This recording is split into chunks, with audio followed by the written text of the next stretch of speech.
Amora Okeke was the embodiment of kindness and intelligence, a young woman raised in a modest but deeply loving family. Her mother, Ngozi, a strong and wise woman, had instilled values of resilience and dignity in her daughter from a young age. Living in a quiet village, Amora had grown up surrounded by simple joys and hard work, her life marked by the unconditional love of her family and their unwavering belief in her potential. As Amora stood in front of the mirror in her room, dressed in her elaborate wedding attire, her thoughts drifted to her mother's words of wisdom. Ngozi had been her rock, the one who had guided her through life's challenges with grace and compassion. Moments before leaving for the ceremony, Ngozi gently cupped Amora's face, her voice soft but firm. "Amora," she said, her eyes glistening with emotion, "always remember, a strong woman carries her grace wherever she goes. Never let anyone take it from you." Amora smiled through the nervous flutter in her chest. "I will, Mama. I promise." The wedding was nothing short of a spectacle, a grand celebration that left Amora both awed and overwhelmed. The Okafor family was known for their immense wealth and influence, and they spared no expense in ensuring the event would be the talk of the town for months to come. Guests arrived in luxurious cars, adorned in the finest attire, while the expansive venue dazzled with crystal chandeliers and lavish decorations. Standing beside her was Obinna Okafor, her new husband. He was a man of undeniable charm, with a confident demeanor that made him the center of attention wherever he went. To everyone else, he seemed perfect, a devoted son from a powerful family and now, the ideal partner for Amora. Yet, as she stood next to him, she couldn't shake the feeling that something was amiss. Despite his public displays of affection, Obinna seemed distant in their private interactions, as though the marriage was more of a transaction than a union built on love. As the ceremony progressed, Amora's excitement was tinged with unease.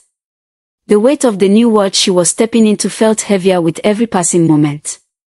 Her simple upbringing had taught her to value relationships over material wealth, but now, she was surrounded by opulence that seemed almost suffocating. Still, she clung to her mother's advice, repeating the words silently in her mind, "A strong woman carries her grace wherever she goes." This was her moment, and despite the doubts creeping in, she resolved to embrace her new life with courage and determination. When the festivities ended and Amora left her family's loving embrace to enter the grand Okafor mansion, she carried with her a mix of hope and trepidation. This was her new beginning, but little did she know, it would soon become the greatest test of her strength and resilience. As the car pulled into the expansive driveway of the Okafor family mansion, Amora couldn't help but feel a mix of awe and apprehension. The mansion was nothing short of a palace, its towering gates adorned with intricate gold patterns, the gardens perfectly manicured, and the house itself a testament to immense wealth and power. Despite its grandeur, the cold air around the property seemed to carry an unspoken warning, one that Amora was too polite to voice. When the car came to a stop, Obinna stepped out first, barely glancing in Amora's direction as he adjusted his cufflinks. A butler opened her door, and she stepped out cautiously, clutching the hem of her dress. Her heart raced as she scanned the intimidating facade of her new home. This was nothing like the warm, modest home she had grown up in. Still, she reminded herself of her mother's words, "Carry your grace wherever you go." The mansion's heavy double doors opened, revealing Nkem Okafor, Obinna's mother, standing tall and imposing. Her sharp features carried no warmth as she sized Amora up with a single glance. Nkem was followed by Chokuma, Obinna's father, whose stern expression made it clear he was a man used to commanding authority. Behind them stood Edeora and Kolechi, Obinna's younger siblings, both dressed impeccably and exuding an air of superiority. Nkem stepped forward, her gaze unflinching. "Welcome, Amora," she said, her tone formal and devoid of emotion. "Remember, being part of this family is a privilege. Do not disappoint us." Amora forced a polite smile and nodded, her throat tightening under Nkem's piercing gaze. "Thank you, Ma. I'll do my best." Chokuma gave a curt nod, his deep voice rumbling as he added, "We have high standards in this family. I trust you'll live up to them." Amora lowered her head respectfully. "Yes, sir." As they led her into the house, Edeora leaned closer to Kelechi, her voice a sharp whisper. "She looks so plain. I wonder what Obinna saw in her." Kelechi smirked, his eyes briefly flicking to Amora. "She'll learn her place soon enough," he muttered under his breath, loud enough for Amora to catch the tail end of his words. Her stomach churned, but she said nothing, choosing instead to focus on the lavish interior of the house. The ground foyer of the mansion was overwhelming, with its marble floors, glittering chandeliers, and walls adorned with expensive artwork. Amora felt small in its vastness, a stark reminder of how different her world was from theirs. Nkem gestured toward the staircase. "Your room is upstairs," she said curtly. "Dinner will be served at 8. Don't be late."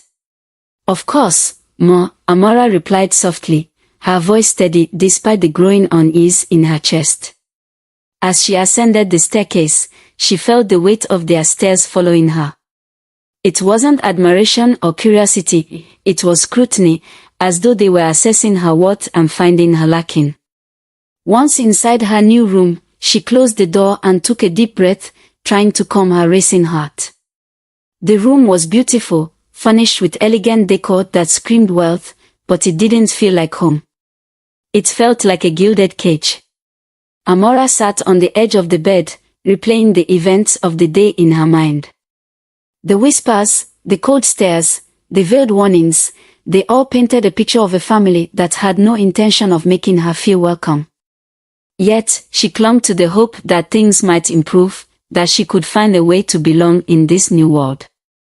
Later that evening, as she joined the family for dinner, the atmosphere was no less tense. The conversation at the table revolved around business deals and social events, topics Amora had little to contribute to. Every now and then, Nkem would glance at her with thinly veiled disapproval, while Edeora and Kelechi exchanged smirks as if sharing a private joke. Despite the unease gnawing at her, Amora kept her composure, her mother's words echoing in her mind. "Never let anyone take your grace away."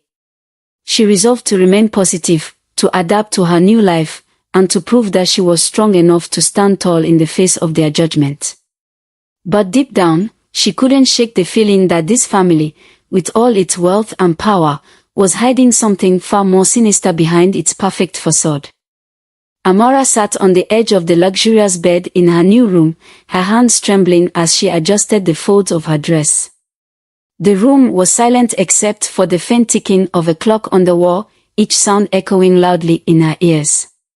She took a deep breath, trying to steady herself. Tonight was her wedding night, the beginning of a new chapter in her life.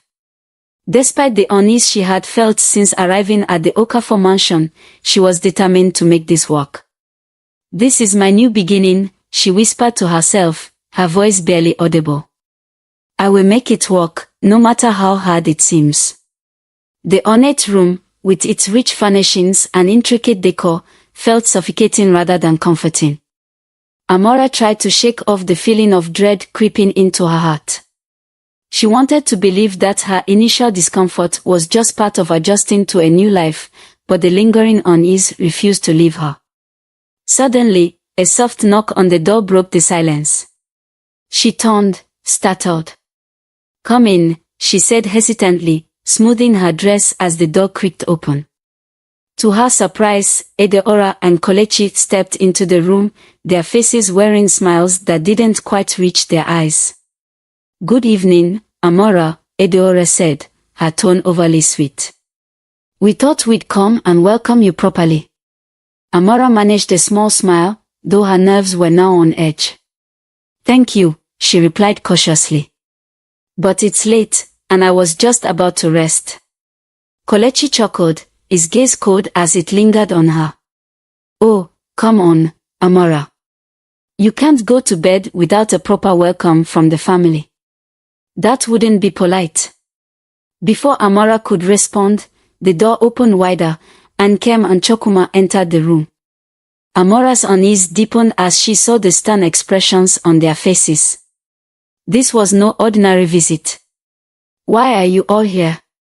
Amora asked, her voice trembling slightly. "Where's Obinna?" Nkem's lips curled into a mocking smile. "Obinna has more important things to do," she said, her tone laced with disdain. "We are here to welcome you properly." Amora stood, her pulse quickening. "Please leave," she said firmly, though her voice wavered. "This isn't right." Kelechi took a step closer, his smirk widening. "You don't get to decide what's right in this house," he said coldly. "You're part of this family now, and you'll follow our rules." Amora's heart raced as she glanced between their faces, searching for any sign of mercy or understanding, but found none. Their eyes bore down on her like predators circling their prey. The air in the room grew heavier, and a deep sense of dread settled in her chest. "This is not how things should be," she said, her voice trembling but resolute. "Please, let me go." Nkem stepped forward, her expression hardening. "You're in no position to make demands, Amora," she said, her tone sharp and cutting. "You'll do as you're told." Amora backed away, her breathing quick and shallow.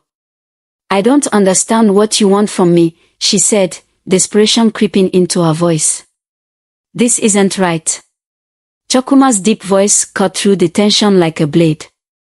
"You will learn to stop questioning this family," he said, his eyes narrowing. "Disobedience will not be tolerated." Before Amora could react, the situation escalated. Edeora and Kelechi stepped forward, their movements calculated and menacing. Amora's instincts screamed at her to run, but there was nowhere to go. Her back hit the wall as they closed in on her, their shadows looming large and oppressive. "Please, don't do this," Amora pleaded, tears welling in her eyes. "I haven't done anything to deserve this." Nkem's laughter was cold and cruel. "This is your place now, Amora," she said, her voice devoid of empathy. "You do well to remember that." The room seemed to close in around her as the horrific reality of her situation unfolded. Betrayed and surrounded, Amora's cries for help went unanswered. The very people who were supposed to be her family, her protectors, became her worst nightmare. The night dragged on, each moment filled with fear, pain, and helplessness. Amora's world shattered in that room, leaving her broken and betrayed by the family she had just married into. The echoes of their cruelty and her anguish would haunt her for the rest of her life. As the door finally closed behind them, Amora lay curled up on the floor, trembling and sobbing. The once beautiful room now felt like a prison, its opulence mocking her shattered innocence. In the depths of her pain, she clung to one desperate thought: I must survive. No matter what, I will find a way to fight back.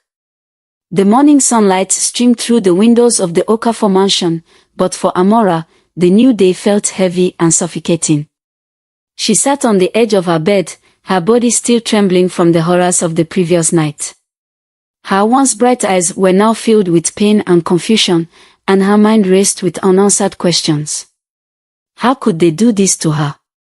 How could Obinna, the man she had married, leave her alone with such monsters? Determined to get answers, Amora left her room and went in search of her husband. She found him in the grand dining room, seated at the long table with a cup of coffee in hand, scrolling casually through his phone as though nothing had happened. The sight of his nonchalant demeanor ignited a fire of anger and betrayal within her. "Obinna," she said, her voice trembling but firm as she stepped into the room. He looked up, raising an eyebrow. "Good morning," he said flatly, showing no sign of concern. Amora clenched her fist, struggling to keep her composure. "How could you leave me with them?" she demanded, her voice cracking. "Do you even care about what happened to me?" Obinna sighed and set his coffee cup down, his expression one of irritation rather than guilt. "Amora, stop overreacting," he said dismissively. "This is how things are in this family. You'll adjust." "Adjust," she repeated, her voice rising with disbelief. Tears welled in her eyes as she took a step closer. Do you even hear yourself? They hurt me, Obinna. Your family hurt me, and you're telling me to adjust. Obinna leaned back in his chair, shrugging as though her words meant nothing. Amora, you're making a big deal out of nothing. My family has their ways, and if you want to survive here, you have to learn to deal with it. That's just how it is. Amora stared at him in shock, her heart shattering all over again.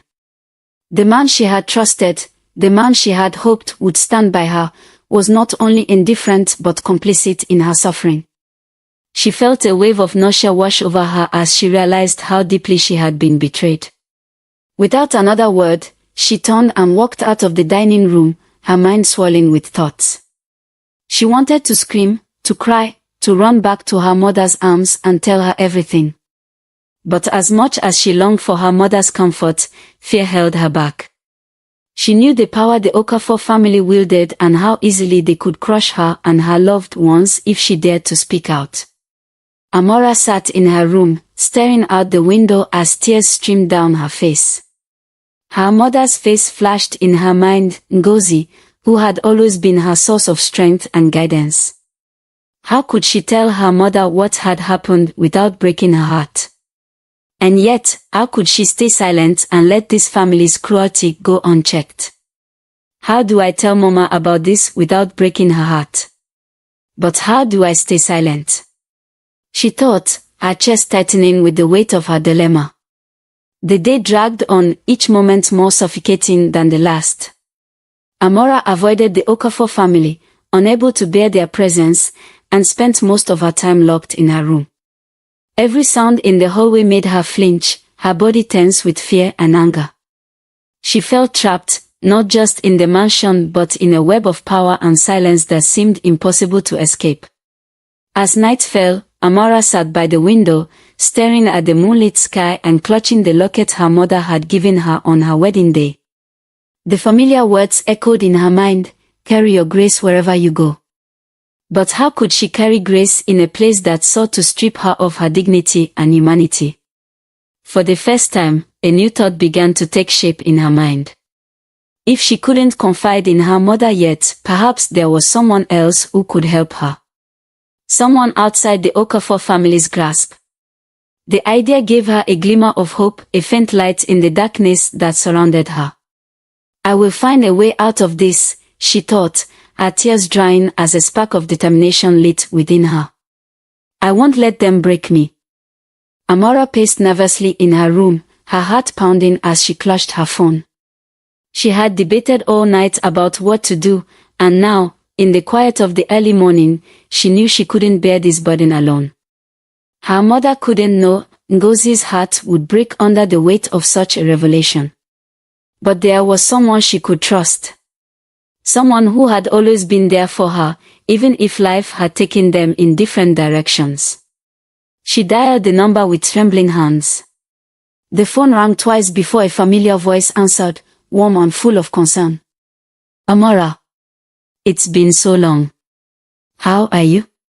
Amora felt tears spring to her eyes at the sound of Ifeanyi's voice. He had been her closest friend growing up, a brother in every way that mattered.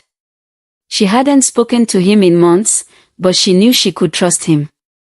Ifeanyi, she began, her voice breaking. I need your help. The concern in his tone deepened. What's wrong, Amora? Are you okay? Amora hesitated, unsure of how to even begin explaining the horrors she had endured. Taking a deep breath, she told him everything, the nightmare of her wedding night, Obinna's indifference, and the oppressive cruelty of the Okafor family. By the time she finished, she was sobbing, the weight of her words finally lifting off her chest.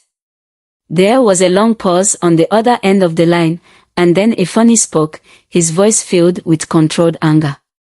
These people think their wealth makes them untouchable, he said, his words sharp and deliberate. But we'll make sure they face justice, Amora. I promise you that. Amora wiped her tears, her voice trembling. I'm scared, Ifeanyi. What if they destroy my family? What if they come after Mama? You're not alone in this, Ifeanyi reassured her. Trust me, we'll get through this together. They won't harm you or your family. I'll make sure of it.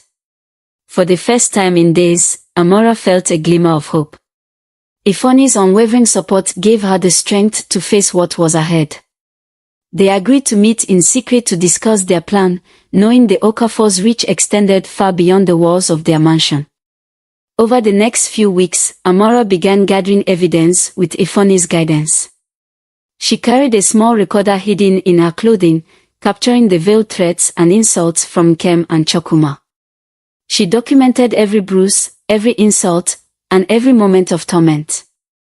During one particularly tense conversation, she overheard Kelechi boasting to Edeora about how no one would believe a simple girl like her over us. Amora pressed the record button discreetly, her hands trembling as their cruel laughter echoed in her ears. Ifeanyi also helped her secure medical reports detailing the physical harm she had endured. Amora had initially been hesitant to seek medical help, afraid of drawing attention to herself, but Ifeanyi insisted. This is proof, he had told her. They can't deny what's written in black and white.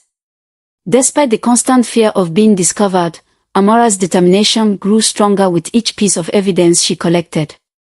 Late at night, she would sit in her room and review the recordings, the voices of her abusers fueling her resolve. The scars on her body were reminders of her pain, but they also reminded her of why she needed to fight. One evening, after a particularly heated argument with Nkem where she had been called a disgrace, Amora recorded her own voice, speaking into the device with quiet determination. They will not break me, she said, her voice steady. I will not let them win. With Ifeanyi's help, Amora began building a case against the Okafor family. They contacted a lawyer, a kind woman named Oluchi, who was horrified by Amora's story and agreed to help them. The Okafors may be powerful, Oluchi said, her voice firm, but no one is above the law. We'll make sure justice is served. As Amora sat across from Ifeanyi and Oluchi, her evidence spread out before them, she felt a flicker of something she hadn't felt in weeks, hope. She wasn't alone anymore. She had a team of people who believed in her, who were willing to stand by her side and fight for her. The Okafors thought they were untouchable, but Amora was determined to prove them wrong. With every step forward, her fear began to give way to courage. This is my fight now, she thought. And I won't back down. The grand ballroom of the Okafor family's estate was filled with influential guests, all dressed in their finest attire. It was a public charity event, hosted by the family to maintain their reputation as philanthropists and leaders in society. The glittering chandeliers cast a warm glow over the room, but for Amora, the light only highlighted the darkness that had plagued her life since she entered this family. She stood in the corner, her heart pounding as she scanned the room. Tonight was the night. With Ifeanyi by her side and her evidence securely in hand, she was ready to confront the people who had tormented her. This was not just her fight anymore, it was for the countless others who might have suffered in silence. Ifeanyi leaned toward her, his voice low but firm. You've got this, Amora. Remember, they don't own the truth. You do. Amora nodded, summoning every ounce of courage she had. She stepped forward, cutting through the crowd until she stood at the center of the room. The chatter among the guests quieted as they turned to look at her, curiosity flickering in their eyes. Excuse me, Amora began, her voice steady but loud enough to command attention. I have something to say. Chukwuma and Nkem, standing near the podium, froze. Their faces betrayed a flicker of unease as they saw her. Amora, Chukwuma said, his tone warning. This is not the time or place. No, Amora interrupted, her voice growing stronger. It's the perfect time and place. The guest murmured, sensing the tension in the air. Amora took a deep breath, her hands shaking slightly, but she refused to let her fear show. She locked eyes with Chokuma and Nkem, her gaze unwavering. You have tormented me and others because you think your wealth protects you, she said, her voice ringing out with conviction. Not anymore. Nkem's face darkened, and Chokuma's voice thundered across the room. How dare you accuse us? You're nothing but an ungrateful girl. Amora's lips curled into a bitter smile. Ungrateful. For what? For the abuse and pain you've caused me. You'll answer for this. The room fell silent, the weight of her words pressing down on everyone present. Before Chokuma could retort, Ifeanyi stepped forward, holding up a stack of documents and a recorder. We have evidence, he announced, his voice clear and authoritative. Recordings of their threats, medical reports of Amora's injuries, and proof of their actions. You can deny it all you want, but the truth is right here. Gasps rippled through the crowd as Ifeanyi played one of the recordings. The voices of Kelechi and Edeora mocking Amora's pain echoed through the room, followed by Nkem's cold, cutting remarks. The once supportive murmurs around the Okafors shifted into whispers of disbelief and outrage. Chokuma's confident demeanor faltered, his face growing pale. This is a lie, he stammered, but his voice lacked its usual authority. Nkem clutched her pearls, her lips trembling as she tried to compose herself. You don't understand, she began, but the evidence was undeniable. Amora took a step closer to them, her voice steady and unyielding. You've spent your lives hiding behind your wealth and power, thinking it makes you untouchable. But tonight, the truth comes out. You can no longer silence me. The room erupted in murmurs of shock and anger. Guests who had once admired the Okafors now looked at them with disdain. A few people even began recording the scene on their phones, capturing every moment of the family's unraveling. As the tension reached its peak, a team of police officers entered the room, alerted by Ifeanyi and the lawyer, Oluchi. They approached the Okafors, their faces grim. Chokuma Okafor, Nkem Okafor, you are under arrest for multiple charges, including assault and intimidation. Nkem wailed as the officers led her away, while Chokuma struggled against their grip, shouting, "This is a mistake. We are innocent." Amora watched them go, her heart heavy but her spirit unbroken. She turned to Ifeanyi, who gave her a reassuring nod. The fight wasn't over, but justice had finally begun. For the first time, Amora felt the weight of her pain begin to lift, replaced by the strength of her courage. The courtroom was packed as the verdict was read, the weight of the moment pressing on everyone present. Chokuma, Nkem, Edeora, and Kelechi Okafor were found guilty of multiple charges, including assault, intimidation, and conspiracy. The once powerful family, who had lauded their wealth and status over others, now faced years behind bars. The gavel struck with a resounding finality, and the murmurs of justice filled the room. Amora sat quietly in the back, her hands clasped tightly together. She felt a mix of relief and exhaustion.